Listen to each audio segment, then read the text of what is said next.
ಪ್ರೀತಿಯ ವಿದ್ಯಾರ್ಥಿ ಮಿತ್ರರೇ, ಎಲ್ರಿಗೂ ನಮಸ್ಕಾರಗಳು. ಹೆಲೋ ಅಂತ ಹೇಳ್ತಾ ಎಲ್ಲರೂ ಆರಾಮಾಗಿದ್ದೀರಾ, ಲವಲವಿಕೆಯಿಂದಿದ್ದೀರಾ, ಚಟುವಟಿಕೆಯಿಂದಿದ್ದೀರಾ ಅಂತ ಹೇಳ್ತಾ ಇವತ್ತಿನ ಟಾಪಿಕನ್ನು ಪ್ರಾರಂಭ ಮಾಡೋಣ.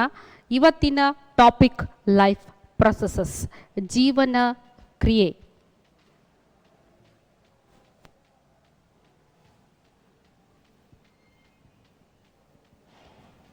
ಜೀವನ ಕ್ರಿಯೆಗಳು.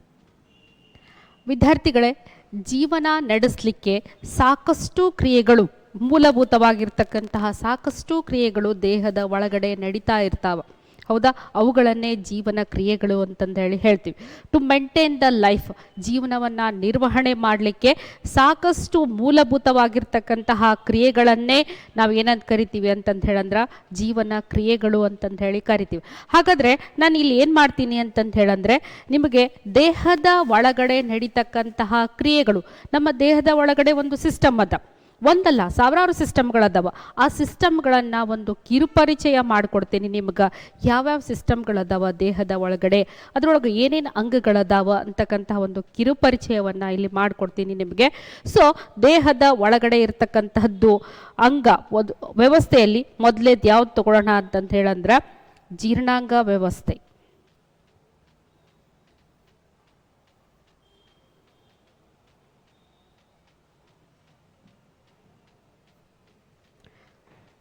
ಜೀರ್ಣ ವ್ಯವಸ್ಥೆ ದೇಹದ ಒಳಗಡೆ ಇರ್ತಕ್ಕಂತಹ ಒಂದು ವ್ಯವಸ್ಥೆ ಜೀರ್ಣ ವ್ಯವಸ್ಥೆ ಆಗ್ಯದ.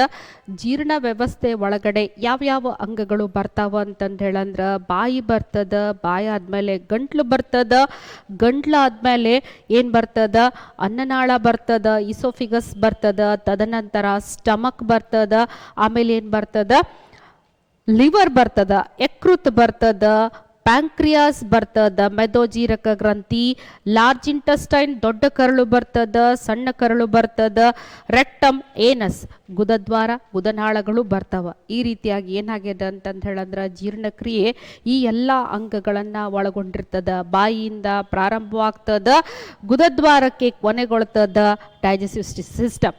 ನಮ್ಮ ದೇಹದಲ್ಲಿ ನಡೀತಕ್ಕಂತಹ ಸಾವಿರಾರು ಕ್ರಿಯೆಗಳಲ್ಲಿ ಒಂದು ಕ್ರಿಯೆ ಯಾವುದಾಗ್ಯದ, ಜೀರ್ಣಕ್ರಿಯೆ ಆಗ್ಯದ ಅಂತಂದೇಳಿ ಹೇಳ್ತೀವಿ. ಮುಂದಿನ ವ್ಯವಸ್ಥೆ ಯಾವುದು ಅಂತಂತ ಹೇಳಂದ್ರೆ ಜೀವನ ಕ್ರಿಯೆಗಳ ಒಂದು ಕಿರುಪರಿಚಯ ಮಾಡಿಕೊಡ್ಲಿಕ್ಕತ್ತೇನೆ. ಹೌದು, ಜೀವನ ಕ್ರಿಯೆ ಕಿರುಪರಿಚಯಗಳನ್ನು ಮಾಡಿಕೊಡ್ಲಿಕ್ಕತ್ತೀನಿ. ಮೊದಲನೆಯ ಒಂದು ವ್ಯವಸ್ಥೆ ಯಾವ್ದು ಹೇಳಿದೆ ನಿಮಗೆ, ಜೀರ್ಣಾಂಗ ವ್ಯವಸ್ಥೆ ಹೇಳಿದೆ. ಎರಡನೆಯ ವ್ಯವಸ್ಥೆಗೆ ಹೋಗೋಣ. ಹೌದಾ? ಮುಂದಿನ ವ್ಯವಸ್ಥೆ ಯಾವುದದ ಅಂತಂತ ಹೇಳಂದ್ರ ಕಾಣಿಸ್ಲಿಕ್ಕತ್ತದ, ಏನಿದು ಅಂತಂತ ಹೇಳಂದ್ರ ಶ್ವಾಸಕಾಂಗ ವ್ಯವಸ್ಥೆ, ರೆಸ್ಪಿರೇಟರಿ ಸಿಸ್ಟಮ್.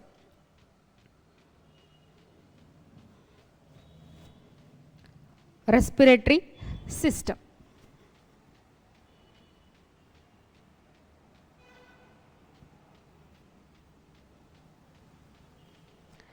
ರೆಸ್ಪಿರೇಟರಿ ಸಿಸ್ಟಮ್, ಉಸಿರಾಟ ವ್ಯವಸ್ಥೆ. ಉಸಿರಾಟ ವ್ಯವಸ್ಥೆ ಎಲ್ಲಿಂದ ಪ್ರಾರಂಭವಾಗ್ತದ, ಮೂಗಿನಿಂದ ಪ್ರಾರಂಭವಾಗ್ತದ. ಮೂಗಿನಿಂದ ಪ್ರಾರಂಭವಾಗಿರ್ತಕ್ಕಂತಹ ಉಸಿರಾಟ ವ್ಯವಸ್ಥೆ ಏನೇನನ್ನ ಒಳಗೊಂಡದ ಅಂತಂದು ಹೇಳಿದ್ರ, ಮೂಗಿನಿಂದ ಗಂಟ್ಲು, ಗಂಟ್ಲಿನಿಂದ ಟ್ರೇಕಿಯಾ, ಶ್ವಾಸನಾಳ, ಶ್ವಾಸನಾಳದಿಂದ ಬ್ರಾಂಕೈ, ಬ್ರಾಂಕೈಯಿಂದ ಬ್ರಾಂಕಿಯೋಲ್ಸ್ಗಳು, ಲಾಸ್ಟ್ಗೆ ಕೊನೆಗೆ ಏನಂತಂದು ಹೇಳಂದ್ರೆ ಅಲ್ವಿಯೋಲೈಸ್ಗಳು, ಗಾಳಿಗೂಡುಗಳು. ಈ ರೀತಿಯಾಗಿರ್ತಕ್ಕಂತಹ ಭಾಗಗಳನ್ನು ಒಳಗೊಂಡಿರ್ತದ ಶ್ವಾಸಕಾಂಗ ವ್ಯವಸ್ಥೆ ಅಂತಂದೇಳಿ ಹೇಳ್ತೀವಿ. ಶ್ವಾಸಕಾಂಗ ವ್ಯವಸ್ಥೆ ಮೂಗು, ಗಂಟ್ಲು, ಅದರ ಜೊತೆಗೆ ಶ್ವಾಸನಾಳ, ಬ್ರಾಂಕೈ, ಬ್ರಾಂಕಿಯೋಲ್ಸ್, ಅಲ್ವಿಯೋಲಾಯ್ಗಳನ್ನು ಒಳಗೊಂಡಿರ್ತಕ್ಕಂತಹ ಒಂದು ವ್ಯವಸ್ಥೆ ಆಗ್ಯದ ಅಂತಂದೇಳಿ ಹೇಳ್ತೀವಿ. ಜೀರ್ಣಾಂಗ ವ್ಯವಸ್ಥೆ, ಜೀರ್ಣಾಂಗ ವ್ಯವಸ್ಥೆಯ ನಂತರ ಶ್ವಾಸಕಾಂಗ ವ್ಯವಸ್ಥೆ. ಮುಂದಿನ ವ್ಯವಸ್ಥೆ ಯಾವುದದ, ಮುಂದಿನ ವ್ಯವಸ್ಥೆ ಯಾವುದದ, ದೇಹದ ಒಳಗಡೆ ನಡೀತಕ್ಕಂತಹ ವ್ಯವಸ್ಥೆ ಒಳಗ ಮುಂದಿನ ವ್ಯವಸ್ಥೆ ಯಾವುದದ ಅಂತಂತ ಹೇಳಿ ನೋಡೋಣ.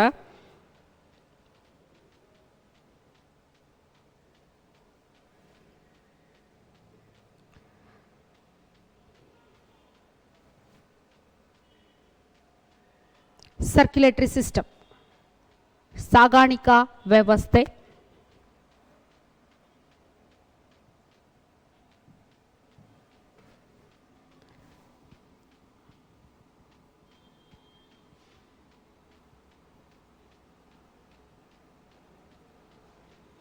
ಸರ್ಕ್ಯುಲೇಟರಿ ಸಿಸ್ಟಮ್ ಅಂತಂದು ಹೇಳಿ ಕರಿತೀವಿ. ದೇಹದ ಒಳಗಡೆ ಇರ್ತಕ್ಕಂತಹ ಮತ್ತೊಂದು ವ್ಯವಸ್ಥೆ ಏನೇನನ್ನ ಒಳಗೊಂಡದ ಸರ್ಕ್ಯುಲೇಟರಿ ಸಿಸ್ಟಮ್ ಅಂತಂದು ಹೇಳಂದ್ರೆ ರಕ್ತ ಪರಿಚಲನಾ ವ್ಯವಸ್ಥೆ ಅಂತಂದು ಹೇಳಿ ಕರಿತೀವಿ.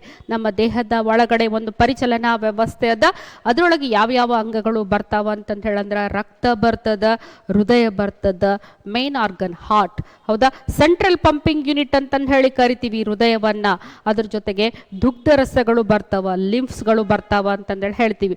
ಹೌದು, ರಕ್ತದ ಒಳಗಡೆ ಏನ್ ಬರ್ತದ, WBC ಬರ್ತದ, RBC ಬರ್ತದ, ಪ್ಲೇಟ್ಲೆಟ್ಸ್ಗಳು ಬರ್ತಾವ, ಕೆಂಪು ರಕ್ತ ಕಣ, ಬಿಳಿ ರಕ್ತ ಕಣಗಳು, ಕಿರುತಟ್ಟೆಗಳು, ಈ ರೀತಿಯಾಗಿ ಏನಾಗಿರ್ತಾವ ಅಂತಂದು ಹೇಳಂದ್ರ ಈ ಎಲ್ಲ ಭಾಗಗಳು ಕೆಂಪು ರಕ್ತ ಕಣ, ಬಿಳಿಯ ರಕ್ತ ಕಣ, ಕಿರುತಟ್ಟೆಗಳು, ಹೃದಯ ಜೊತೆಗೆ ದುಗ್ಧರಸನಾಳಗಳು ಏನು ಮಾಡ್ತಾವ ಅಂತಂದು ಹೇಳಂದ್ರ ನಮ್ಮ ಪರಿಚಲನಾ ವ್ಯವಸ್ಥೆಯ ಭಾಗಗಳಾಗ್ಯಾವ ಅಂತಂದೇಳಿ ಹೇಳ್ತೀವಿ.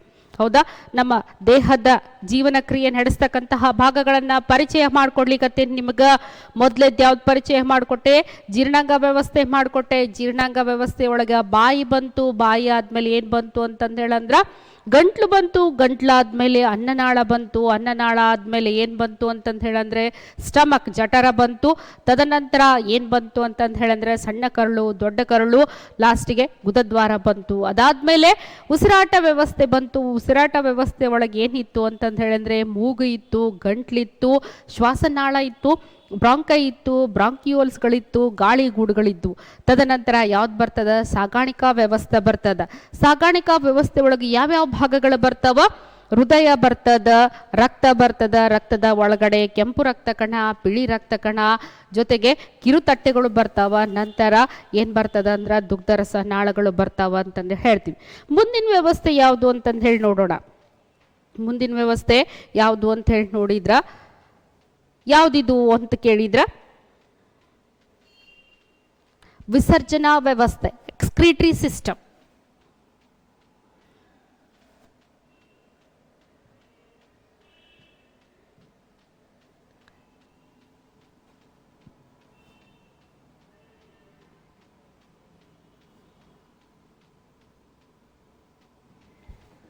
ವಿಸರ್ಜನಾ ವ್ಯವಸ್ಥೆ, ಬೇಡವಾದಂತಹ ವಸ್ತುಗಳನ್ನು ದೇಹದಿಂದ ಹೊರಗೆ ಹಾಕ್ತಕ್ಕಂತಹ ವ್ಯವಸ್ಥೆ ವಿಸರ್ಜನಾ ವ್ಯವಸ್ಥೆ.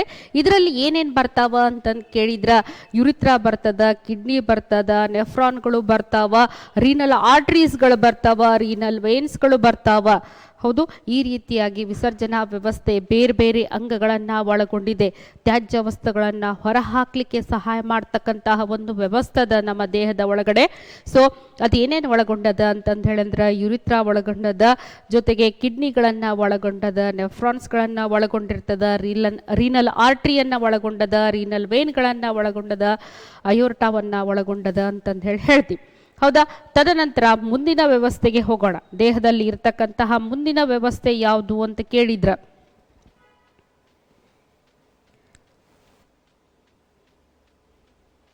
ಬ್ಯೂಟಿಫುಲ್ ಆಗಿ ಕಾಣ್ತಾ ಇದ್ದ ಯಾವುದಿದು ವ್ಯವಸ್ಥೆ ಅಂತಂತ ಹೇಳಂದ್ರ ನರಕೋಶ ವ್ಯವಸ್ಥೆ. ಯಾವ ವ್ಯವಸ್ಥೆ ಇದು? ನರಕೋಶ ವ್ಯವಸ್ಥೆ.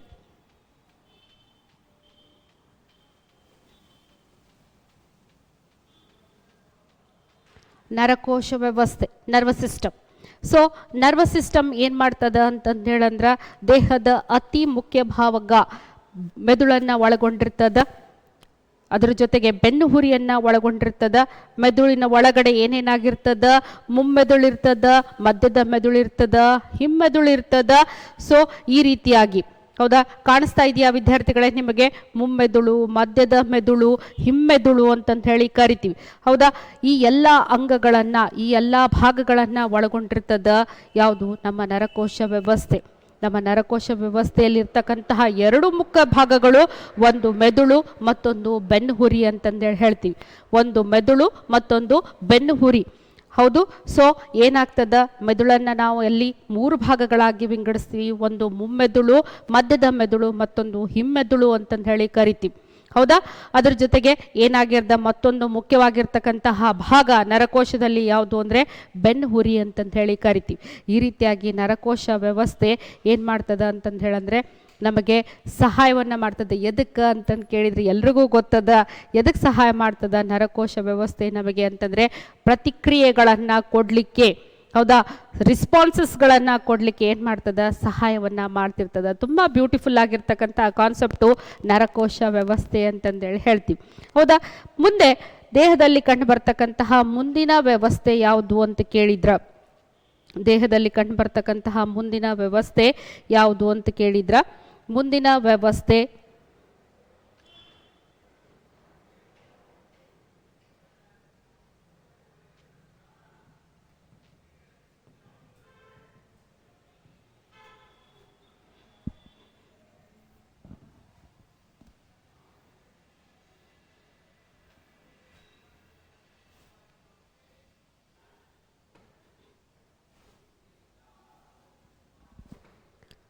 ಕಾಣಿಸ್ತಾ ಇದೆಯಾ ವಿದ್ಯಾರ್ಥಿಗಳೇ? ಏನಿದು ಅಂತ ಕೇಳಿದ್ರ, ಸೊ ಏನು ಹೊಸದಾಗಿರ್ತಕ್ಕಂಥದ್ದು ಕಂಡು ಬರ್ತಾ ಇದೆ.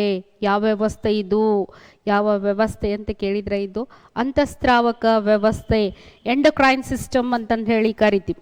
ಯಾವ ಸಿಸ್ಟಮ್ ಇದು? ದೇಹದ ಒಳಗೆ ಕಂಡು ಬರ್ತಕ್ಕಂತಹ ಯಾವ ಒಂದು ವ್ಯವಸ್ಥೆ ಆಗ್ಯದ ಇದು? Endocrine system. ಎಂಡೋಕ್ರೈನ್ ಸಿಸ್ಟಮ್, ಅಂತಸ್ರಾವಕ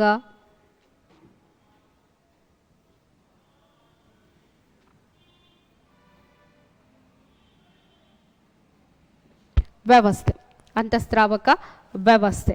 ಹೌದು, ಸೊ ಏನಿದು ಅಂತಸ್ರಾವಕ ವ್ಯವಸ್ಥೆ, ಏನನ್ನ ಒಳಗೊಂಡದ ಅಂತಂದು ಕೇಳಿದ್ರ, ಅಂತಸ್ರಾವಕ ವ್ಯವಸ್ಥೆ ಹಾರ್ಮೋನ್ ವ್ಯವಸ್ಥೆ ಅಂತಂದು ಹೇಳಿ ಕರಿತೀವಿ. ಹಾರ್ಮೋನ್ಗಳನ್ನು ಒಳಗೊಂಡಿರ್ತದ. ದೇಹದ ಪ್ರತಿಯೊಂದು ಕ್ರಿಯೆಯನ್ನು ನಿಯಂತ್ರಣ ಮಾಡ್ತಕ್ಕಂಥದ್ದು ಹಾರ್ಮೋನ್ಗಳು. ಈ ಹಾರ್ಮೋನನ್ನು ಒಳಗೊಂಡಿರ್ತಕ್ಕಂತಹ ವ್ಯವಸ್ಥೆಗೆ ನಾವೇನಂತ ಕರಿತೀವಿ ಅಂತಂದ್ರೆ ಅಂತಸ್ರಾವಕ ವ್ಯವಸ್ಥೆ ಅಂತಂದು ಹೇಳಿ ಕರಿತೀವಿ. ಹೌದಾ, ಅಂತಸ್ರಾವಕ ವ್ಯವಸ್ಥೆ ಇಲ್ಲಿ. ಹೌದಾ, ಪಿಟ್ಯುಟರಿ ಗ್ಲ್ಯಾಂಡ್ ಅದ, ಮಾಸ್ಟರ್ ಗ್ಲ್ಯಾಂಡ್ ಅಂತಂದು ಹೇಳಿ ಕರಿತೀವಿ. ಅಂತಸ್ರಾವಕ ವ್ಯವಸ್ಥೆಯಲ್ಲಿ ಬರ್ತಕ್ಕಂತಹ ಗ್ರಂಥಿಗಳು ಯಾವುವು ಅಂತ ಕೇಳಿದ್ರ, ಒಂದು ಪಿಟ್ಯುಟರಿ ಗ್ರಂಥಿ ಬರ್ತದ, ನೆಕ್ಸ್ಟ್ ಥೈಮಸ್ ಗ್ರಂಥಿ ಬರ್ತದ. ಇಲ್ಲಿ ಕಾಣ್ಲಿಕ್ಕತ್ತದ ಥೈಮಸ್ ಗ್ರಂಥಿ, ನಿಮಗ ಅಡ್ರಿನಲ್ ಗ್ರಂಥಿ ಕಂಡು ಬರ್ತದ, ಪ್ಯಾಂಕ್ರಿಯಾಸ್ ಗ್ರಂಥಿ ಕಂಡು ಬರ್ತದ. ಹೌದು, ಈ ತರನಾಗಿರ್ತಕ್ಕಂತಹ ಟೆಸ್ಟಿಸು, ಓವರೀಸು ಇವೆಲ್ಲ ಏನು ಅಂತಂದು ಹೇಳಂದ್ರ ಗ್ರಂಥಿಗಳು ಅಂತಂದು ಹೇಳಿ ಕರಿತೀವಿ. ಹಾರ್ಮೋನ್ಗಳನ್ನು ಉತ್ಪತ್ತಿ ಮಾಡ್ತಕ್ಕಂತಹ ಗ್ರಂಥಿಗಳು. ಈ ಹಾರ್ಮೋನುಗಳು ನಮ್ಮನ್ನು ಏನು ಮಾಡ್ತಿರ್ತಾವ ಅಂತಂದು ಹೇಳಂದ್ರೆ ನಿಯಂತ್ರಣ ಮಾಡ್ತಿರ್ತಾವ. ಅಂತಸ್ರಾವಕ ವ್ಯವಸ್ಥೆ ಅಂತಂದು ಹೇಳಿ ಕರಿತೀವಿ. ಹೌದು, ಅಂತಸ್ರಾವಕ ವ್ಯವಸ್ಥೆ ಆದಮೇಲೆ ಮುಂದಿನ ವ್ಯವಸ್ಥೆ ಯಾವುದು ಅಂತ ನೋಡೋಣ. ಏನು ಕಂಡು ಬರ್ಲಿಕ್ಕತ್ತದ?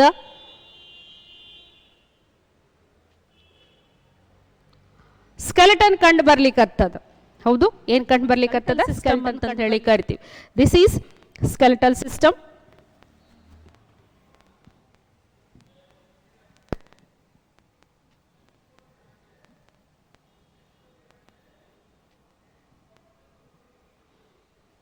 Skeletal system.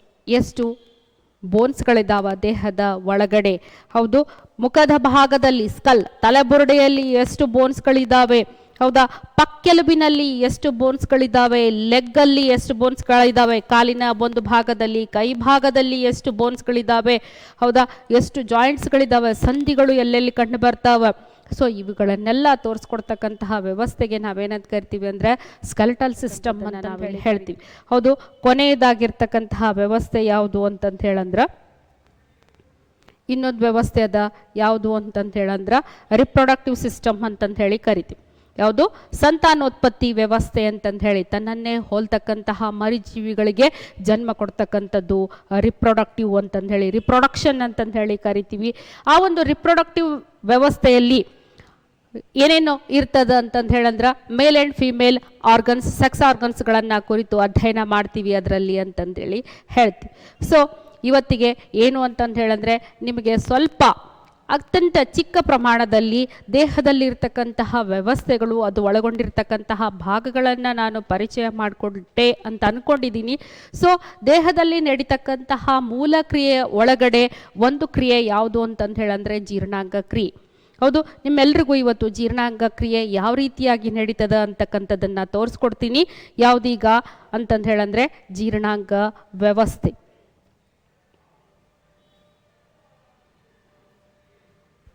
ಹೌದು, ಜೀರ್ಣಾಂಗ ವ್ಯವಸ್ಥೆ.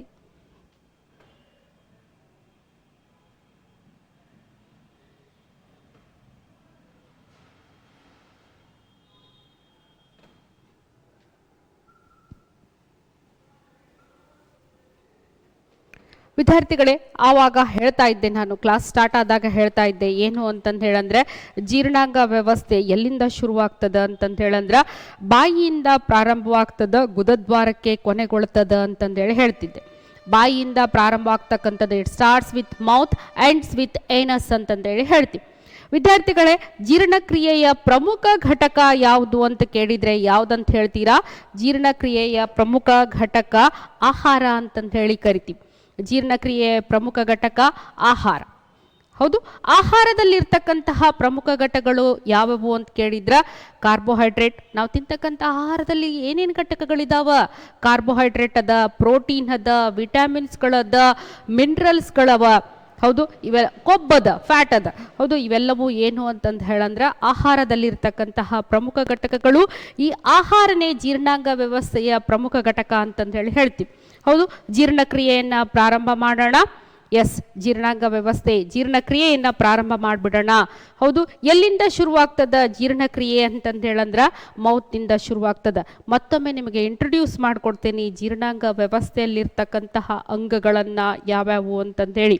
ಹೌದು, ಜೀರ್ಣಾಂಗ ವ್ಯವಸ್ಥೆಯಲ್ಲಿರ್ತಕ್ಕಂತಹ ಅಂಗಗಳನ್ನು ಒಂದ್ಸಲ ನೋಡ್ಬಿಡೋಣ ಯಾವ್ಯಾವ ಅದಾವ ಅಂತಂದು ಹೇಳಂದ್ರೆ ಬಾಯಿಯದ, ಬಾಯಿಯಿಂದ ಏನು ಬರ್ತದ? ಗಂಟ್ಲು ಬರ್ತದ. ಜೀರ್ಣ ವ್ಯವಸ್ಥೆಯ ಅಂಗಗಳು. ಹೌದು, ಗಂಟ್ಲು, ಗಂಟ್ಲಾದ್ಮೇಲೆ ಗಂಟ್ಲಿಂದ ಯಾವ್ದು ಬರ್ತದ? ಈಸೋಫಿಗಸ್, ಅನ್ನನಾಳ ಬರ್ತದ. ಅನ್ನನಾಳ ಆದ್ಮೇಲೆ ಯಾವ್ದು ಬರ್ತದ? ಸ್ಟಮಕ್ ಬರ್ತದ.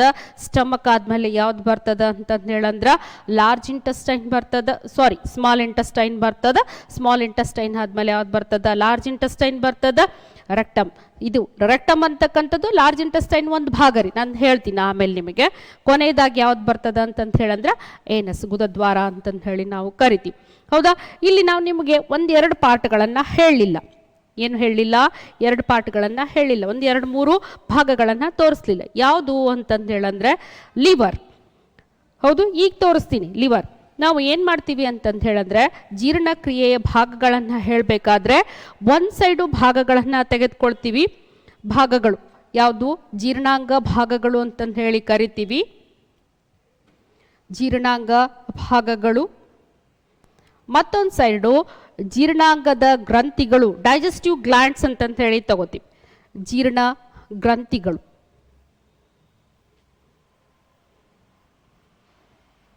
ಹೌದ್ರಿ, ಜೀರ್ಣ ಭಾಗದ ಒಳಗಡೆ ಯಾವ್ಯಾವ ಬರ್ತಾವ? ಬಾಯಿ ಬರ್ತದ, ಗಂಟ್ಲು ಬರ್ತದ, ಅನ್ನನಾಳ ಬರ್ತದ, ಸ್ಟಮಕ್ ಬರ್ತದ, ಸ್ಮಾಲ್ ಇಂಟೆಸ್ಟೈನ್ ಬರ್ತದ, ಲಾರ್ಜ್ ಇಂಟೆಸ್ಟೈನ್ ಬರ್ತದ, ಏನಸ್ ಬರ್ತದ. ಇವು ಭಾಗದ ಒಳಗೆ ಬರ್ತಾವ. ಗ್ಲ್ಯಾಂಡ್ಸ್, ಗ್ರಂಥಿಗಳ ಒಳಗಡೆ ಯಾವ ಬರ್ತಾವ ಅಂತಂತ ಹೇಳಂದ್ರ ಸಲೈವಾ ಬರ್ತದ, ಲಾಲಾರಸ, salivary gland, salivary gland, liver, ಯಕೃತ್ತು. ಹೌದು, ಪ್ಯಾಂಕ್ರಿಯಾಸ್ ಬರ್ತದ, ಮೆದೋಜೀರಕ, ಮೆದೋಜೀರಕ,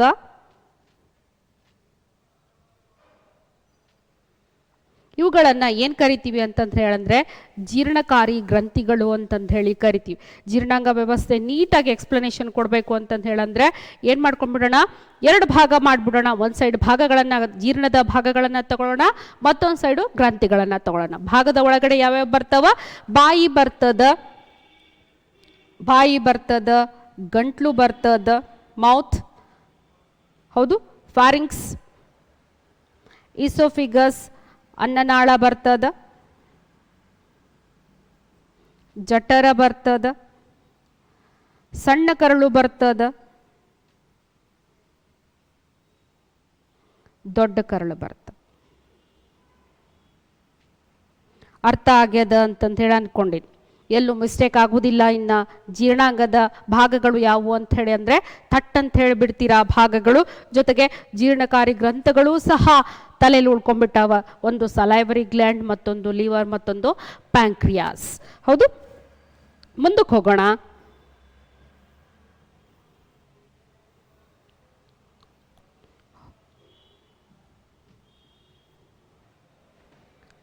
ಕಾಣ್ತಕ್ಕಂಥದ್ದು ಏನು?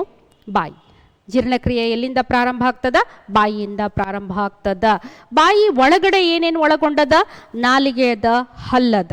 ಹೌದು, ಟೀತು ಮತ್ತು ಟಂಗ್. ಬಾಯಿ ಒಳಗಡೆ ಏನು ಕಂಡು ಬರ್ತದ? ಟೀತ್ ಕಂಡು ಬರ್ತದ, ಟಂಗ್ ಕಂಡು ಬರ್ತದ, ಜೊತೆಗೆ ಸಲೈವಾ ಲಾಲಾರಸ ಕಂಡು ಬರ್ತದ ಅಂತಂದೇಳಿ ಹೇಳ್ತೀವಿ. ಆಹಾರ ಪದಾರ್ಥಗಳನ್ನು ಬಾಯಿಗೆ, ಯಾಕಂದ್ರೆ ಜೀರ್ಣ ವ್ಯವಸ್ಥೆ ಶುರು ಮಾಡ್ಕೊಂಡಿವಿ, ಆಹಾರ ಪದಾರ್ಥಗಳನ್ನು ಬಾಯಿಗೆ ಹಾಕೊಂಡಿವಿ. ಆಹಾರ ಏನಾಗ್ಲಿಕ್ಕತ್ತದ ಅಂತಂದು ಹೇಳಂದ್ರ ಹಲ್ಲು ಮತ್ತು ನಾಲಿಗೆಯ ಮುಖಾಂತರ ನಾವೇನು ಮಾಡ್ಲಿಕ್ಕತ್ತೀವಿ? ಆಹಾರವನ್ನು ಸಣ್ಣ ಸಣ್ಣ ಕಣಗಳಾಗಿ ಏನು ಮಾಡ್ಲಿಕ್ಕತ್ತೀವಿ? ಕನ್ವರ್ಟ್ ಮಾಡ್ಕೊಳಿಕತ್ತೀವಿ, ತುಂಡರಿಸ್ಲಿಕ್ಕತ್ತೀವಿ. ಹೌದು, ಅದ್ರ ಜೊತೆಗೆ ನಾಲಿಗೆ ಹಲ್ಲಿನ ಜೊತೆಗೆ ಆಹಾರಕ್ಕೆ ಮತ್ತೊಂದು ಅಂಶ ಸೇರ್ಕೋತದ ಬಾಯಿ ಒಳಗಡೆ, ಅದಕ್ಕೆ ಲಾಲಾರಸ ಅಂತಂದು ಹೇಳಿ ಕರಿತೀವಿ, ಸಲೈವಾ ಅಂತಂದು ಹೇಳಿ ಕರಿತೀವಿ. ಲಾಲಾರಸ ನಾಲಿಗೆ ಹಲ್ಲಿನ ಮುಖಾಂತರ ಏನಾಗ್ತದ ಅಂತಂದು ಹೇಳಂದ್ರ ಆಹಾರ ಚಿಕ್ಕ ಚಿಕ್ಕ ಘಟಕಗಳಾಗಿ ಮಾರ್ಪಾಡಾಗ್ತದ ಅಂತಂದೇಳಿ ಹೇಳ್ತೀವಿ. ಹೌದು, ಈ ಬಾಯಿ ಒಳಗ ಲಾಲಾರಸ ಗ್ರಂಥಿ ಏನದಲ್ರಿ ಸಲೈವಾ ಭಾಳ ಇಂಪಾರ್ಟೆಂಟ್ ಆಗಿರ್ತಕ್ಕಂಥದ್ದು. ಇದೇನು ಮಾಡ್ತದ ಅಂತಂದು ಹೇಳಂದ್ರ ಆಹಾರ ಪದಾರ್ಥವನ್ನ ಮಿಕ್ಸ್ ಮಾಡಲಿಕ್ಕೆ, ಅಂದ್ರೆ ಹೊಂದಾಣಿಕೆ, ಆಹಾರ ಪದಾರ್ಥಗಳು ಒಂದಕ್ಕೊಂದು ಬೈಂಡ್ ಆಗ್ಲಿಕ್ಕೆ ಏನು ಮಾಡ್ತದ? ಸಹಾಯವನ್ನ ಮಾಡ್ತದ. ಅದ್ರ ಜೊತೆಗೆ ಮುಖ್ಯವಾಗಿರ್ತಕ್ಕಂತಹ ಒಂದು ಕೆಲಸ ಏನಿದ್ದಿರ್ದು ಸಲೈವಾದು ಅಂತಂದು ಹೇಳಂದ್ರ, ಸಲೈವಾ ಒಂದು ಕಿಣ್ವವನ್ನ ಒಳಗೊಂಡಿರ್ತದ, ಒಂದು ಎನ್ಸೈಮನ್ನು ಒಳಗೊಂಡಿರ್ತದ ಸಲೈವಾ. ಯಾವುದದು ಅಂತಂದು ಹೇಳಂದ್ರ ಸಲೈವರಿ ಅಮಲೈಸ್. ಸಲೈವಾ ಯಾವ ರೀತಿಯಾಗಿರ್ತಕ್ಕಂತಹ ಕಿಣ್ವವನ್ನು ಒಳಗೊಂಡಿರ್ತದ? ಸಲೈವರಿ ಅಮಲೈಸ್ ಅಂತಕ್ಕಂಥದ್ದು. ಸಲೈವರಿ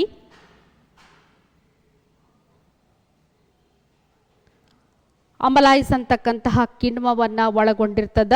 ಸೊ ಈ ಕಿಣ್ವ ಏನ್ ಮಾಡ್ತದ? ಈ ಎನ್ಸೈಮ್ ಏನ್ ಮಾಡ್ತದ ಅಂತಂದು ಹೇಳಂದ್ರ ಆಹಾರದಲ್ಲಿರ್ತಕ್ಕಂತಹ, ಆಹಾರ ಪದಾರ್ಥಗಳಲ್ಲಿರ್ತಕ್ಕಂತಹ ಕಿಣ್ವವನ್ನ, ಆಹಾರ ಪದಾರ್ಥ ನೀವು ಊಟ ಮಾಡ್ತಿರಲ್ಲ, ತಿಂತಿರಲ್ಲ, ಅದ್ರೊಳಗೆ ಏನಿರ್ತದ? ಕಿಣ್ವ ಇರ್ತದ. ಸೊ ಆ ಕಿಣ್ವವನ್ನ ಏನ್ ಮಾಡ್ತದ ಅಂತಂದು ಹೇಳಂದ್ರ ಮಾಲ್ಟೋಸ್ ಆಗಿ ಪರಿವರ್ತನೆ ಮಾಡಲಿಕ್ಕೆ ಸಹಾಯವನ್ನ ಮಾಡ್ತದ. ವಿದ್ಯಾರ್ಥಿಗಳೇ ನೆನ್ಪಿಟ್ಕೊಡ್ರಿ, ಸಲೈವಾ ಒಳಗಡೆ, ಲಾಲಾರಸ ಒಳಗಡೆ ಯಾವ ಒಂದು ಕಿಣ್ವ ಉಪಸ್ಥಿತವಾಗಿರ್ತದ? ಸಲೈವರಿ ಅಮಲೈಸ್ ಅಂತಕ್ಕಂತಹ ಒಂದು ಕಿಣ್ವ ಉಪಸ್ಥಿತವಾಗಿರ್ತದ. ಅದೇನ್ ಮಾಡ್ತದ ಅಂತಂದು ಹೇಳಂದ್ರ ಆಹಾರದಲ್ಲಿರ್ತಕ್ಕಂತಹ ಸ್ಟಾರ್ಚನ್ನ, ಕಿಣ್ವವನ್ನ, ಪಿಷ್ಟವನ್ನ ಏನ್ ಮಾಡ್ತದ? ಇದು ಮಾಲ್ಟೋಸ್ ಆಗಿ ಪರಿವರ್ತನೆ ಮಾಡ್ತದ. ಮಾಲ್ಟೋಸ್ ಆಗಿ ಪರಿವರ್ತನೆ ಮಾಡ್ತದ. ಮಾಲ್ಟೋಸ್ ಆಗಿ ಪರಿವರ್ತನೆ ಮಾಡ್ತದ. ಈ ರೀತಿಯಾಗಿ ಏನಾಗ್ತದ ಅಂತಂದು ಹೇಳಂದ್ರ ಬಾಯಿ ಒಳಗ ಪ್ರಕ್ರಿಯೆ ನಡೀತಿರ್ತಾವ ಅಂತಂದು ಹೇಳ್ತೀವಿ. ಹಲ್ಲು, ನಾಲ್ಗೆ ಮತ್ತು ಲಾಲಾರಸ ಈ ಮೂರು ಏನು ಮಾಡ್ತಾವ ಅಂತಂದು ಹೇಳಂದ್ರ ಆಹಾರಕ್ಕೆ ಸಪೋರ್ಟ್ ಮಾಡ್ತದ, ನುರಿಸ್ಲಿಕ್ಕೆ ಸಪೋರ್ಟ್ ಮಾಡ್ತಾವ, ಆಹಾರವನ್ನು ಬೈಂಡ್ ಮಾಡಲಿಕ್ಕೆ ಸಪೋರ್ಟ್ ಮಾಡ್ತಾವ. ಈ ರೀತಿಯಾಗಿ ಬೋಲಸ್ ಆಕಾರವನ್ನು ಪಡ್ಕೋತದ ಆಹಾರ. ಎಲ್ಲಿ? ಬಾಯಿ ಒಳಗೆ. ಬೋಲಸ್ ರೂಪವನ್ನ ಪಡೆದುಕೊಂಡಂತಹ ಆಹಾರ ಮುಂದೆ ಎಲ್ಲಿ ಹೋಗ್ತದ ಅಂತಂದು ಹೇಳಂದ್ರ ಗಂಟಲಿನ ಮುಖಾಂತರವಾಗಿ. ಎಲ್ಲಿ ಹೋಗ್ತದ?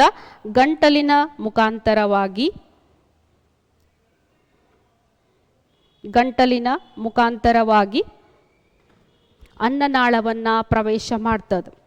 ಗಂಟಲಿನ ಮುಖಾಂತರವಾಗಿ ಅನ್ನನಾಳವನ್ನು ಪ್ರವೇಶ ಮಾಡ್ತದ. ಅನ್ನನಾಳದೊಳಗೆ ಏನು ಕೆಲಸ ಇರುವುದಿಲ್ಲರಿ, ಸುಮ್ಮನೆ ಆಹಾರ ಪದಾರ್ಥ ಕೆಳಗಿಳಿತದ. ಅಲ್ಲೊಂದಿಷ್ಟು ಮೂಮೆಂಟ್ಸ್ಗಳಿರ್ತಾವ. ಸೊ ಆ ಒಂದು ಮೂಮೆಂಟ್ಸ್ಗಳ ಮುಖಾಂತರ ಏನಾಗ್ತದ ಅಂತಂದು ಹೇಳಂದ್ರ ಆಹಾರ ಕೆಳಗೆ ಬರ್ತದ. ಸೊ ಕೆಳಗೆ ಬಂದಂತಹ ಇದು ಉದ್ದವಾಗಿರ್ತಕ್ಕಂತಹ ಕೊಳವೆ ಇಲ್ಲಿ ಕಂಡು ಬರ್ಲಿಕ್ಕತ್ತದ ನಿಮ್ಗೆ. ಉದ್ದವಾದಂತಹ ಕೊಳವೆ ಯಾವುದು? ಅನ್ನದ ಕೊಳವೆ. ಇದನ್ನ ಏನಂತ ಕರೀತಾರ ಅಂತಂದು ಹೇಳಂದ್ರೆ ಆಹಾರದ ಕೊಳವೆ ಅಂತ ಹೇಳಿನೂ ಕರೀತಾರೆ, ಫುಡ್ ಪೈಪ್ ಅಂತಂದು ಹೇಳಿನೂ ಕರೀತಾರೆ. ಏನಂತ ಕರೀತಾರೆ? ಇದಕ್ಕೆ ಫುಡ್ ಪೈಪ್ ಅಂತಂದು ಹೇಳಿನೂ ಕರೀತಾರೆ. ಕೊಳವೆ, ಆಹಾರದ ಕೊಳವೆ.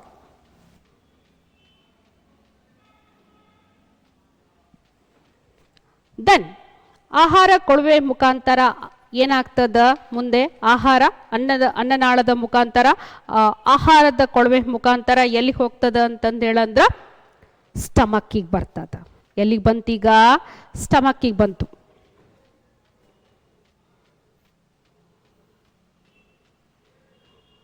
ಹೌದು, ಈಸೋಫಿಗಸ್. ಈಸೋಫಿಗಸ್ ಮುಖಾಂತರ ಎಲ್ಲಿಗೆ ಬಂತು? ಸ್ಟಮಕ್ಕಿಗೆ ಬಂತು. ಆಹಾರ ಇಸೋಫಿಗಸ್ ಮುಖಾಂತರ ಸ್ಟಮಕ್ಕಿಗೆ ಎಂಟ್ರಿ ಕೊಟ್ಟದ. ಹೌದು, ಸ್ಟಮಕ್ ಅನ್ನನಾಳದಿಂದ ಆಹಾರ ಏನಾಗ್ತದ? ಸ್ಟಮಕ್ಕಿಗೆ ಬರ್ತದ. ಸ್ಟಮಕ್ ಅಂತಕ್ಕಂಥದ್ದು ಏನಾಗ್ಯದ? ಜೆ ಆಕಾರದ ಚೀಲ ಆಗ್ಯದ. ಜೆ ಆಕಾರದ ಚೀಲ ಆಗ್ಯದ. ಸೊ ಏನು ಮಾಡ್ತದ, ಯಾವುದಕ್ಕೆ ಹೆಲ್ಪ್ ಮಾಡ್ತದ ಜಠರ ಅಂತಂತ ಹೇಳಂದ್ರ, ಜಠರದ ಒಳಗಡೆ HCl ಸ್ರವಿಸುವಿಕೆ ಆಗ್ತಿರ್ತದ, ಹೈಡ್ರೋಕ್ಲೋರಿಕ್ ಆಮ್ಲದ ಸ್ರವಿಸುವಿಕೆ ಆಗ್ತಿರ್ತದ. ಇದ್ರೊಳಗಡೆ HCl ಪ್ರೊಡಕ್ಷನ್ ಆಗ್ತಿರ್ತದ. ಹೌದು, HCl ಯಾವುದಕ್ಕೆ ಹೆಲ್ಪ್ ಮಾಡ್ತದ ನಮಗ ಅಂತಂತ ಹೇಳಂದ್ರೆ ಆಹಾರ ಜೀರ್ಣಕ್ರಿಯೆಗೆ ಸಹಾಯವನ್ನ ಮಾಡ್ತದ. ಅದ್ರ ಜೊತೆಗೆ ಜಠರದ ಒಳಗಡೆ 2 ಕಿಣ್ವಗಳವ, ಪೆಪ್ಸಿನ್ ಮತ್ತು ರೆನಿನ್ ಅಂತಕ್ಕಂತಹ ಕಿಣ್ವಗಳು. ಹೌದು, ಈ ಕಿಣ್ವಗಳು ಸಹ ಏನ್ ಮಾಡ್ತಾವ, ಪೆಪ್ಸಿನ್ ಏನ್ ಮಾಡ್ತದ ಅಂತಂತ ಹೇಳಂದ್ರ ಆಹಾರದ ಒಳಗಡೆ ಪ್ರೋಟೀನ್ಸ್ಗಳನ್ನ ಪೆಪ್ಟೈಡ್ಗಳಾಗಿ ಪರಿವರ್ತನೆ ಮಾಡಲಿಕ್ಕೆ ಸಹಾಯವನ್ನ ಮಾಡ್ತದ. ಪೆಪ್ಸಿನ್ ಏನ್ ಮಾಡ್ತದ, ಪ್ರೋಟೀನ್ಸ್ಗಳನ್ನ ಪೆಪ್ಟೈಡ್ಗಳಾಗಿ ಪರಿವರ್ತನೆ ಮಾಡಲಿಕ್ಕೆ ಸಹಾಯವನ್ನ ಮಾಡ್ತದ. ಆಹಾರ ಪದಾರ್ಥದೊಳಗ ಪ್ರೋಟೀನ್ಸ್ಗಳಿರ್ತಾವ, ಆ ಪ್ರೋಟೀನ್ಸ್ಗಳನ್ನ ಪೆಪ್ಟೈಡ್ಗಳಾಗಿ ರೂಪಾಂತರಿಸಲಿಕ್ಕೆ, ಪರಿವರ್ತಿಸಲಿಕ್ಕೆ ಸಹಾಯವನ್ನ ಮಾಡ್ತದ. ಮತ್ತೊಮ್ಮೆ ರಿಪೀಟ್ ಮಾಡ್ತೀನಿ, ಅನ್ನನಾಳದಿಂದ ಆಹಾರ ಎಲ್ಲಿಗೆ ಬರ್ತದ, ಹೊಟ್ಟೆ ಭಾಗಕ್ಕೆ ಬರ್ತದ, ಸ್ಟಮಕ್ಕಿಗೆ ಬರ್ತದ. ಸೊ ಸ್ಟಮಕ್ ಒಳಗಡೆ ಏನು ರಿಲೀಸ್ ಆಗ್ತಿರ್ತದ, ಹೈಡ್ರೋಕ್ಲೋರಿಕ್ ಆಮ್ಲ ಸ್ರವಿಸುವಿಕೆ ಆಗ್ತಿರ್ತದ. ಇದು ಏನು ಮಾಡ್ತದ ಅಂತಂದು ಹೇಳಂದ್ರೆ ನಮ್ಮ ಜೀರ್ಣಕ್ರಿಯೆಗೆ ಸಹಾಯವನ್ನ ಮಾಡ್ತದ. ಅದ್ರ ಜೊತೆಗೆ ಜಠರದಲ್ಲಿ ಪೆಪ್ಸಿನ್ ಮತ್ತು ರೆನಿನ್ ಅಂತಕ್ಕಂತಹ 2 ಕಿಣ್ವಗಳಿರ್ತಾವ. ಪೆಪ್ಸಿನ್ ಏನ್ ಮಾಡ್ತದ ಅಂತಂತ ಹೇಳಂದ್ರ ಆಹಾರದಲ್ಲಿರ್ತಕ್ಕಂತಹ ಆಹಾರದ ಘಟಕವಾಗಿರ್ತಕ್ಕಂತಹ ಪ್ರೋಟೀನ್ ಅನ್ನ ಪೆಪ್ಟೈಡ್ ಆಗಿ ಪರಿವರ್ತನೆ ಮಾಡಲಿಕ್ಕೆ ಸಹಾಯವನ್ನ ಮಾಡ್ತದ. ರೆನಿನ್ ಏನ್ ಮಾಡ್ತದ ಅಂತಂತ ಹೇಳಂದ್ರ ಹಾಲನ್ನ ಮೊಸರನ್ನಾಗಿ ಪರಿವರ್ತನೆ ಮಾಡಲಿಕ್ಕೆ ಸಹಾಯವನ್ನ ಮಾಡ್ತದ ಅಂತಂದೇಳಿ ಹೇಳ್ತೀವಿ.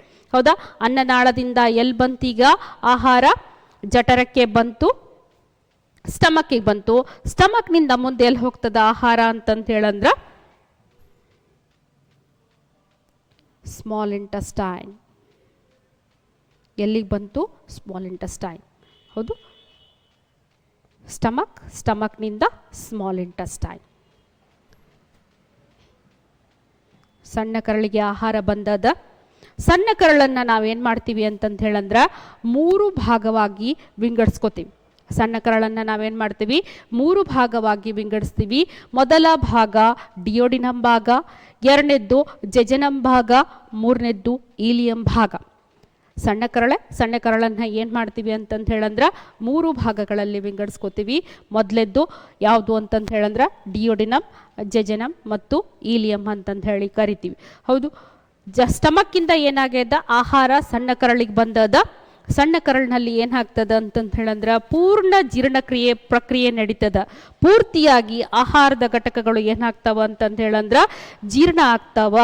One more thing I have forgotten, ನಿಮ್ಗೆ ಹೇಳ್ಬೇಕಾಗಿತ್ತು ಏನು ಅಂತಂತ ಹೇಳಂದ್ರ ಜಠರದ ಒಳಗಡೆ ಸ್ಟಮಕ್ ಅಲ್ಲಿ ಆಹಾರ ಏನಾಗ್ತದ ಅಂತಂತ ಹೇಳಂದ್ರ 3 ರಿಂದ 4 ಗಂಟೆವರೆಗೂ ಆಹಾರ ಅಲ್ಲೇ ಇರ್ತದ. ನಂತರ ಏನಾಗ್ತದ ಅಂತಂದ್ರ ಕೈಮ್ ರೂಪವನ್ನ ಪಡ್ಕೊಂಡು ಸಣ್ಣ ಕರಳಿಗೆ ಬರ್ತದ. ಸಣ್ಣ ಕರಳಿನಲ್ಲಿ ಏನಾಗ್ತದ, ಸೇರ್ಕೋತದ. ಸಣ್ಣ ಕರಳಿನಲ್ಲಿ ಏನಾಗ್ತದ ಅಂತಂತ ಹೇಳಂದ್ರ ಈ ಆಹಾರ ಪದಾರ್ಥಕ್ಕೆ ಬೈಲ್ ರಸ ಸೇರ್ಕೋತದ. ಸಣ್ಣ ಕರಳಿನಲ್ಲಿ ಏನಾಗ್ತದ, ಆಹಾರ ಪದಾರ್ಥಗಳಿಗೆ ಹೊಟ್ಟೆಯಿಂದ ಇಲ್ಲಿ ಬಂತು, ಸಣ್ಣ ಕರಳಿಗೆ ಬಂತು. ಈ ಸಣ್ಣ ಕರಳೊಳಗೆ ಏನಾಗ್ತದ ಅಂತಂತ ಹೇಳಂದ್ರ ಬೈಲ್ ರಸ ಸೇರ್ಕೋತದ. ಬೈಲ್ ರಸ ಸೇರ್ಕೊಂಡು ಆಹಾರ ಪದಾರ್ಥಗಳು ಏನಾಗ್ತಾವಂದ್ರ ಸಂಪೂರ್ಣವಾಗಿ ಜೀರ್ಣಗೊಳ್ತಾವ. ಜೀರ್ಣಗೊಂಡಂತಹ ಆಹಾರ ಪದಾರ್ಥ ಏನಾಗ್ತದ ಅಂತಂದು ಹೇಳಂದ್ರ ಸಣ್ಣ ಕರಳಿನ ಗೋಡೆಯ ಮೇಲ್ಗಡೆ ಬೆರಳಿನಾಕಾರದ ರಚನೆಗಳು ಕಂಡು ಬರ್ತಾವ. ಸಣ್ಣ ಕರಳಿನ ಗೋಡೆಯ ಮೇಲೆ ಬೆರಳಿನಾಕಾರದ ರಚನೆಗಳು, ಫಿಂಗರ್ ಲೈಕ್ ಸ್ಟ್ರಕ್ಚರ್ಸ್ ಕಂಡು ಬರ್ತಾವ. ಅವುಗಳಿಗೆ ವಿಲ್ಲೈಗಳು ಅಂತಂದು ಹೇಳಿ ಕರೀತಾವ.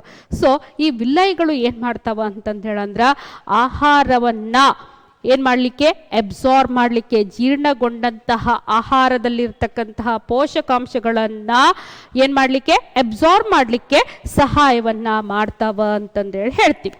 ನಂತರ ಮುಂದೆ ಏನಾಗ್ತದ ಅಂತಂದು ಹೇಳಂದ್ರ ಆಹಾರ ಪದಾರ್ಥಗಳು ಎಲ್ಲಿಗೆ ಬರ್ತಾವ ಅಂತಂದು ಹೇಳಂದ್ರ ಎಲ್ಲ ಜೀರ್ಣ ಆಗ್ಬಿಟ್ಟದ. ಮುಂದೆ ಎಲ್ಲಿ ಹೋಗ್ತದ ಆಹಾರ ಪದಾರ್ಥ? ಕೆಲವೊಂದಿಷ್ಟು ಪದಾರ್ಥಗಳು ಏನಾಗಿರೋದಿಲ್ಲ ಅಂದ್ರ ಜೀರ್ಣಗೊಂಡಿರಲ್ಲ. ಅಂತಹ ಆಹಾರ ಪದಾರ್ಥಗಳು ಏನ್ ಮಾಡ್ತಾವ ಅಂತಂದು ಹೇಳಂದ್ರ ದೊಡ್ಡ ಕರಳನ್ನ ಸೇರ್ಕೋತಾವ. ವಿದ್ಯಾರ್ಥಿಗಳೇ ನೆನ್ಪಿಟ್ಕೊಡ್ರಿ, ನಮ್ಮ ಜೀರ್ಣಕ್ರಿಯೆ ಸಂಪೂರ್ಣವಾಗಿ ನಡೀತಕ್ಕಂಥದ್ದು ಎಲ್ಲಿ ಅಂತಂದು ಹೇಳಂದ್ರ ಸಣ್ಣ ಕರಳಿನಲ್ಲಿ. ಪೂರ್ಣವಾಗಿರ್ತಕ್ಕಂತಹ ಜೀರ್ಣಕ್ರಿಯೆ ಸಣ್ಣ ಕರಳಿನಲ್ಲೇ ನಡೀತದ. ಅಲ್ಲಿ ಜೀರ್ಣ ಆಗದೆ ಇರ್ತಕ್ಕಂತಹ ಕೆಲವೊಂದಿಷ್ಟು ಅಂಶಗಳು ಎಲ್ಲಿಗೆ ಬರ್ತಾವ ಅಂತಂದೇಳಂದ್ರ ಕೆಲವೊಂದಿಷ್ಟು ವಸ್ತುಗಳು ದೊಡ್ಡ ಕರಳಿಗೆ ಬರ್ತಾವ. ಪುನಃ ದೊಡ್ಡ ಕರಳನ್ನ ನಾವು ಏನು ಮಾಡ್ತೀವಿ ಅಂತಂದು ಹೇಳಂದ್ರ 3 ಭಾಗಗಳಲ್ಲಿ ವಿಂಗಡಿಸ್ಕೋತೀವಿ. ಹೌದಾ, ಕಾಣಿಸ್ಲಿಕ್ಕತ್ತದ ನಿಮ್ಗೆ ಅಂತಂದು ಹೇಳಿ ಅನ್ಕೋತೀನಿ. ಹೌದು, 3 ಭಾಗವಾಗಿ ವಿಂಗಡಿಸ್ಕೋತೀವಿ. ಸೀಕಮ್, ಕೊಲಾನ್ ಮತ್ತು ರೆಕ್ಟಮ್ ಅಂತಂತ ಹೇಳಿ ಕರಿತೀವಿ. 3 ಭಾಗಗಳು ಯಾವುವು ದೊಡ್ಡ ಕರಳಿಂದು ಅಂತಂದು ಹೇಳಂದ್ರ ಸೀಕಮ್, ಕೊಲಾನ್, ರೆಕ್ಟಮ್.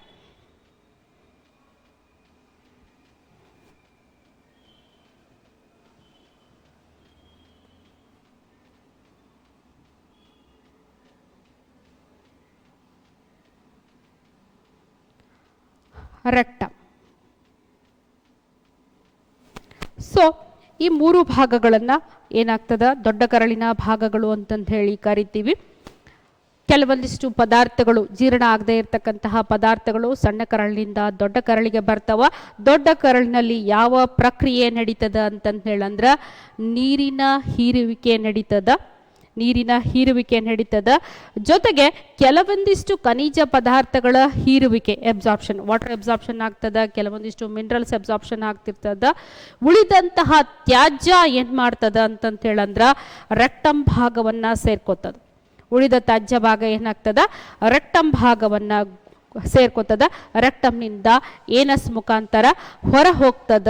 ಗುದನಾಳದಿಂದ ಏನಾಗ್ತದ ಅಂತಂತ ಹೇಳಂದ್ರ ಹೊರ ಪ್ರವೇಶವನ್ನ ಮಾಡ್ತದ ಅಂತಂತ ಹೇಳಿ ಹೇಳ್ತೀವಿ. ಈ ರೀತಿಯಾಗಿ ಏನಾಗ್ತದ ಅಂದ್ರ ಜೀರ್ಣ ಪ್ರಕ್ರಿಯೆ ನಡೀತದ ಮಾನವನ ದೇಹದ ಒಳಗಡೆ. ಮತ್ತೊಮ್ಮೆ ರಿಪೀಟ್ ಮಾಡೋಣ. ಏನು ಅಂತಂದು ಹೇಳಂದ್ರೆ ಆಹಾರ ಪದಾರ್ಥ ಬಾಯಿ ಒಳಗಡೆ ಸಲೈವಾದೊಂದಿಗೆ, ಲಾಲಾರಸದೊಂದಿಗೆ ಸೇರ್ಕೊಂಡು ಸಣ್ಣ ಕಣಗಳಾಗ್ತದ. ಸಣ್ಣ ಕಣಗಳಲ್ಲಿ ಬಾಯಿ ಒಳಗಡೆನೆ ಏನಾಗ್ತದ ಆಹಾರ ಪದಾರ್ಥಗಳಲ್ಲಿರ್ತಕ್ಕಂತಹ ಪಿಷ್ಟ, ಸ್ಟಾರ್ಚ್ ಏನಾಗ್ತದ ಅಂತಂದ್ರೆ ಮಾಲ್ಟೋಸ್ ರೂಪವನ್ನ ಪಡ್ಕೊಳ್ತದ. ಯಾವುದರ ಸಹಾಯದಿಂದ? ಲಾಲಾರಸದಲ್ಲಿರ್ತಕ್ಕಂತಹ ಕಿಣ್ವ ಸಲೈವರಿ ಅಮಲೈಸ್ನ ಸಹಾಯದಿಂದ ಸ್ಟಾರ್ಚ್ ಏನಾಗ್ತದ ಅಂತಂದು ಹೇಳಂದ್ರ ಮಾಲ್ಟೋಸ್ ಆಗಿ ಪರಿವರ್ತನೆಯನ್ನ ಹೊಂದದ.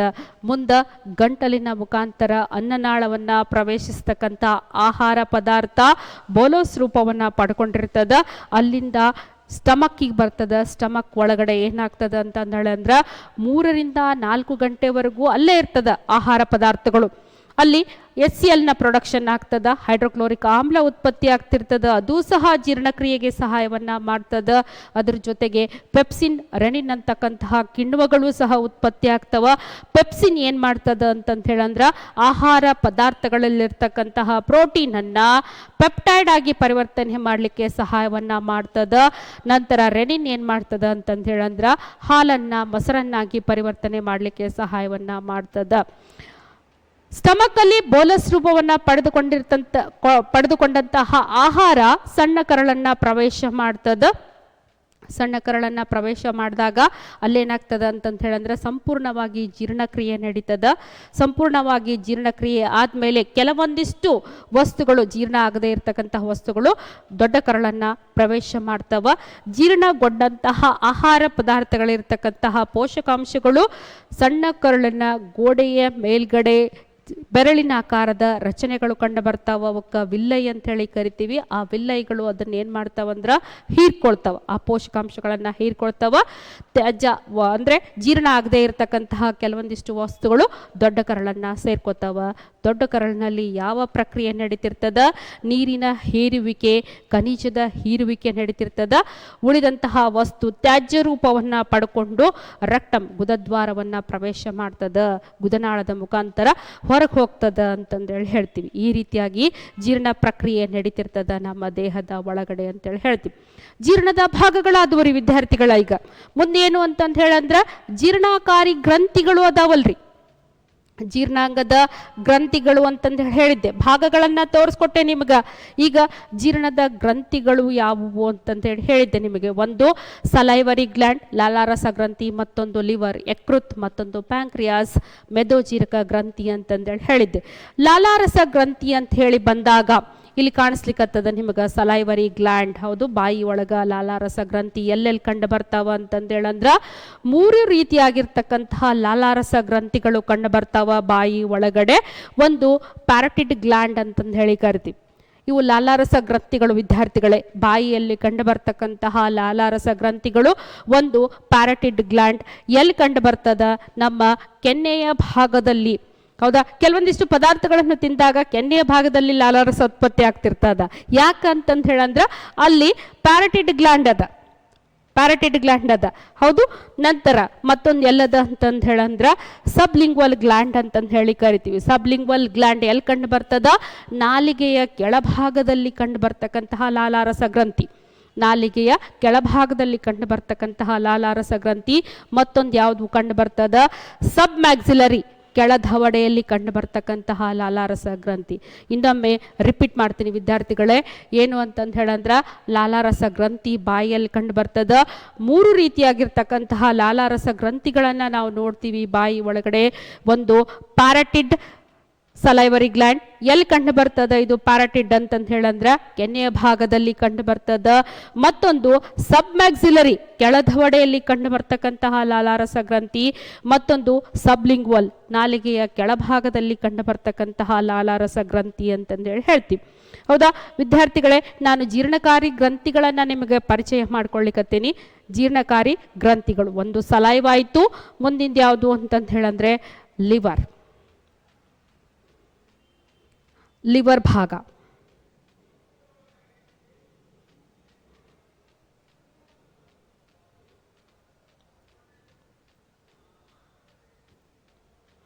ಲಿವರ್. ಹೌದು. ಇದನ್ನ ಏನಂತ ಕರೀತಾರ ಅಂತಂದು ಹೇಳಂದ್ರ ಮಾನವನ ದೇಹದ ಅತಿ ದೊಡ್ಡ ಗ್ರಂಥಿ ಅಂತಂತ ಹೇಳಿ ಕರೀತಾರ. ಬಹಳ ಮುಖ್ಯವಾಗಿರ್ತಕ್ಕಂತಹ ಒಂದು ಗ್ರಂಥಿ. ಜೀರ್ಣಕ್ರಿಯೆ ನಡಿಲಿಕ್ಕೆ ತುಂಬಾ ಸಹಾಯವನ್ನ ಮಾಡ್ತಕ್ಕಂತಹ ಗ್ರಂಥಿ ಯಕೃತ್ ಅಂತಂದು ಹೇಳಿ ಕರಿತೀವಿ. ದೇಹದ ಅತಿ ದೊಡ್ಡ ಗ್ರಂಥಿ, ಬಿಗ್ಗೆಸ್ಟ್ ಗ್ಲ್ಯಾಂಡ್ ಅಂತಂದು ಹೇಳಿ ಕರಿತೀವಿ. ಹೌದಾ? ಇದ್ರ ವೇಟ್ ಎಷ್ಟಿರ್ತದ ವಿದ್ಯಾರ್ಥಿಗಳೇ ಅಂತ ಕೇಳಿದ್ರೆ 1 ರಿಂದ 1.5 kg ತೂಕವನ್ನು ಹೊಂದಿರ್ತದ ಲಿವರ್. 1 to 1.5 kg ವೇಟನ್ನು ಹೊಂದಿರ್ತದ ಯಕೃತ್ ಅಂತಂದು ಹೇಳಿ ಕರಿತೀವಿ. ಹೌದಾ? ಯಾವ ರೀತಿಯಾಗಿ ಸಹಾಯವನ್ನ ಮಾಡ್ತದ ಇದು ಅಂತಂದು ಹೇಳಂದ್ರ ಇದು ಒಂದು ರಸದ ಉತ್ಪತ್ತಿಯನ್ನ ಮಾಡ್ತದ. ಯಕೃತ್ ಏನು ಮಾಡ್ತದ? ಬೈಲ್ ರಸದ ಉತ್ಪತ್ತಿಯನ್ನ ಮಾಡ್ತದ. ನಾ ಹೇಳಿದ್ನಲ್ಲ, ಆಹಾರ ಏನು ಮಾಡ್ತದ ಅಂತ ಹೇಳಿದೆ, ಸಣ್ಣ ಹೊಟ್ಟೆ ಭಾಗದಿಂದ ಸ್ಟಮಕ್ನಿಂದ ಸಣ್ಣ ಕರಳಿಗೆ ಬರ್ತದ. ಆವಾಗ ಏನಾಗ್ತದ ಅಂತಂತ ಹೇಳಂದ್ರೆ ಸಣ್ಣ ಕರಳಿಗೆ ಬರುವ ಒಂದು ಹೊತ್ತಿನಲ್ಲಿ, ಆ ಒಂದು ಟೈಮಲ್ಲಿ ಏನಾಗ್ತದ ಅಂದ್ರೆ ಈ ಬೈಲ್ ರಸ ಆಹಾರವನ್ನ ಸೇರ್ಕೋತದ. ಬೈಲ್ ರಸ ಏನು ಮಾಡ್ತದ? ಆಹಾರವನ್ನ ಸೇರ್ಕೋತದ. ಸೊ ಆ ಬೈಲ್ ರಸ ಎಲ್ಲಿಂದ ಉತ್ಪತ್ತಿ ಆಗಿರ್ತದ? ಯಕೃತ್ತಿಂದ ಉತ್ಪತ್ತಿ ಆಗಿರ್ತದ ಅಂತಂದೇಳಿ ಹೇಳ್ತೀವಿ. ಈ ಬೈಲ್ ರಸ ನಮಗೇನು ಮಾಡ್ತದ? ಜೀರ್ಣ ವ್ಯವಸ್ಥೆಗೆ ಸಹಾಯವನ್ನ ಮಾಡ್ತದ. ಆಹಾರ ಪದಾರ್ಥಗಳು ಜೀರ್ಣವಾಗಲಿಕ್ಕೆ ಸಹಾಯವನ್ನ ಮಾಡ್ತದ ಅಂತಂದೇಳಿ ಹೇಳ್ತೀವಿ. ಮುಂದಿನ ಒಂದು ಗ್ರಂಥಿ ಯಾವುದು ಅಂತಂದು ಹೇಳಂದ್ರೆ, ಜೀರ್ಣಕಾರಿ ಗ್ರಂಥಿ ಯಾವುದು ಅಂತಂದು ಹೇಳಂದ್ರೆ ಪ್ಯಾಂಕ್ರಿಯಾಸ್ ಅಂತಂದೇಳಿ ಕರಿತೀವಿ. ಕಾಣ್ಲಿಕ್ಕತ್ತದ ವಿದ್ಯಾರ್ಥಿಗಳೇ? ಇಲ್ಲಿ ನೀಟಾಗಿ ಕಾಣ್ಲಿಕ್ಕತ್ತದ. ನಿಮಗೆ ಸ್ಟಮಕ್ ಕಂಡು ಬರ್ಲಿಕ್ಕತ್ತದ. ಅದ್ರ ಜೊತೆಗೆ ಏನು ಕಂಡು ಬರ್ಲಿಕ್ಕತ್ತದ ಅಂದ್ರೆ ಪ್ಯಾಂಕ್ರಿಯಾಸ್ ಕಂಡು ಬರ್ಲಿಕ್ಕತ್ತದ, ಲಿವರ್ ಕಂಡು ಬರ್ಲಿಕ್ಕತ್ತದ, ನಿಮಗೆ ಯಕೃತ್ ಕಂಡು ಬರ್ಲಿಕ್ಕತ್ತದ, ಹೊಟ್ಟೆ. ಹೌದಾ? ಇಲ್ಲಿ ಯಾವ್ದು ಕಂಡು ಬರ್ಲಿಕ್ಕತ್ತದ? ಪ್ಯಾಂಕ್ರಿಯಾಸ್. ಇಲ್ಲಿ ಏನು ಕಂಡು ಬರ್ಲಿಕ್ಕತ್ತದ? ಲಿವರ್. ಹೌದು. ಪ್ಯಾಂಕ್ರಿಯಾಸು ಸಹ ಏನು ಮಾಡ್ತದ ಅಂತಂದು ಹೇಳಂದ್ರೆ ಜೀರ್ಣಾಂಗ ವ್ಯವಸ್ಥೆಯಲ್ಲಿ ಪ್ರಮುಖವಾದಂತಹ ಪಾತ್ರವನ್ನು ವಹಿಸ್ತದ. ಇದೇನು ಮಾಡ್ತದ? ಪ್ಯಾಂಕ್ರಿಯಾಟಿಕ್ ಜ್ಯೂಸನ್ನು, ಮೆದೋಜೀರಕ ರಸವನ್ನು ಉತ್ಪತ್ತಿ ಮಾಡ್ತದ. ಅದೂ ಸಹ ಜೀರ್ಣ ವ್ಯವಸ್ಥೆಯಲ್ಲಿ ಆಹಾರ ಜೀರ್ಣ ಆಗಲಿಕ್ಕೆ ಪ್ರಮುಖ ಪಾತ್ರವನ್ನು ವಹಿಸ್ತದ ಅಂತಂದೇಳಿ ಹೇಳ್ತೀವಿ. ಈ ಬೈಲ್ ರಸ ಮತ್ತು ಮೆದೋಜೀರಕ ರಸ ಎರಡೂ ಉತ್ಪತ್ತಿ ಆದಾಗನೇ ಏನಾಗ್ತದ? ಎರಡೂ ಆಹಾರ ಪದಾರ್ಥಗಳಿಗೆ ಸೇರ್ಕೊಂಡಾಗನೇ ಏನಾಗ್ತದ? ಆಹಾರ ಜೀರ್ಣ ಆಗ್ತದ ಅಂತಂದೇಳಿ ಹೇಳ್ತೀವಿ. ಇಲ್ಲಾಂದ್ರೆ ಅಷ್ಟು ಸುಲಭ ಇಲ್ಲ. ಹೌದಾ? ಹೀಗಾಗಿ ಈ ಗ್ರಂಥಿಗಳು, ಜೀರ್ಣಕಾರಿ ಗ್ರಂಥಿಗಳಾಗಿರ್ತಕ್ಕಂತಹ ಸಲೈವ ಆಗಿರ್ಬೋದು, ಲಿವರ್ ಆಗಿರ್ಬೋದು, ಪ್ಯಾಂಕ್ರಿಯಾಸ್ ಆಗಿರ್ಬೋದು, ಇವೆಲ್ಲ ಏನು ಮಾಡ್ತಾವ ಅಂತಂದ್ರೆ ಜೀರ್ಣ ಆಗಲಿಕ್ಕೆ, ಆಹಾರ ಪದಾರ್ಥಗಳು ಸಂಪೂರ್ಣವಾಗಿ ಜೀರ್ಣಗೊಂಡು ಪೋಷಕಾಂಶಗಳಾಗಿ ಪರಿವರ್ತನೆ ಆಗಲಿಕ್ಕೆ ತುಂಬ ಸಹಾಯವನ್ನು ಮಾಡ್ತಾವ ಅಂತಂದೇಳಿ ಹೇಳ್ತಾ ಏನು ಮಾಡೋಣ ಅಂತಂದು ಹೇಳಂದ್ರೆ ಇಲ್ಲಿಗೆ ಇವತ್ತಿನ ಒಂದು ಸೆಷನನ್ನು ಕಂಪ್ಲೀಟ್ ಮಾಡೋಣ ಅಂತೇಳಿ ಹೇಳ್ತಾ, ಮತ್ತು ಮುಂದಿನ ಸೆಷನಲ್ಲಿ ನಿಮ್ಮ ಜೊತೆಗೆ ಭೇಟಿ ಆಗ್ತೀನಿ ಅಂತೇಳಿ ಹೇಳ್ತಾ, have a nice day. Thank you.